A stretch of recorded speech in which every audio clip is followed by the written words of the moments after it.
I'm JoeBock. I'm on the faculty at University of Notre Dame. I work at the Eck Institute for Global Health, and my research and writing is on violence prevention. I'm delighted to be here at Portland State University to speak on the subject of my most recent book, The Technology of Nonviolence, Social Media and Violence Prevention. So you're sitting there in Lisbon, Portugal. You've had some espresso to drink, some excellent Mediterranean food, and you're now thinking about what in particular is it that Rotary can do to bring about greater peace in our troubled world.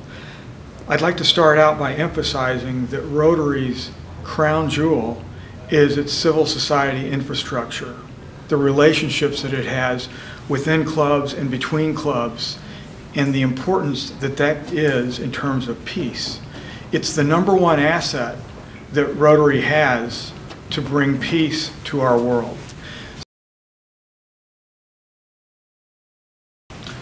With the subject you're dealing with is early warning so that there can be early response. Early warnings of violence is not really a helpful thing unless you are able to respond to that incipient violence.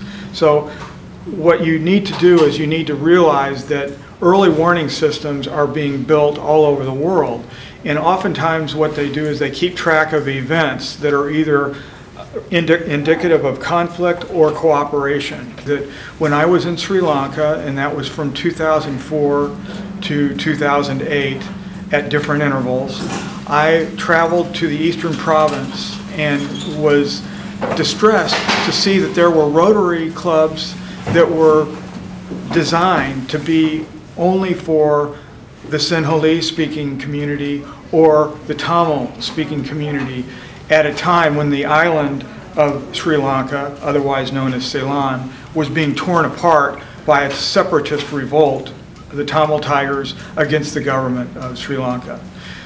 So I want to emphasize that Rotary should pay attention to its #1 asset, being its civil society infrastructure.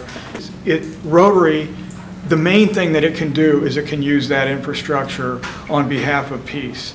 And keep in mind that it's important that the relationships horizontally, that is to say club to club or club to religious leaders, club to women's groups, are the horizontal part of that is part of the peace building infrastructure. The vertical part of it is also important, which means that people at a local level need to be able to deal with conflict by contacting people at a mid and top level, top government officials, police chiefs, senior religious leaders need to be engaged to prevent violence, because you can develop an early warning system, an early warning of violence, so that you can respond in a timely way and be effective in preventing it. The speed of it is critical. Again, Rotary has clubs all over the place. And if people are trained in how to respond to prevent violence in their communities, and they do that together with other clubs or other civil society organizations, they can be incredibly effective in solving the problem that you're trying to address in terms of peace in this world. So remember, horizontal infrastructure, vertical connections, Rotary can do both. And it's that asset that Rotary can bring to bear to bring about greater peace.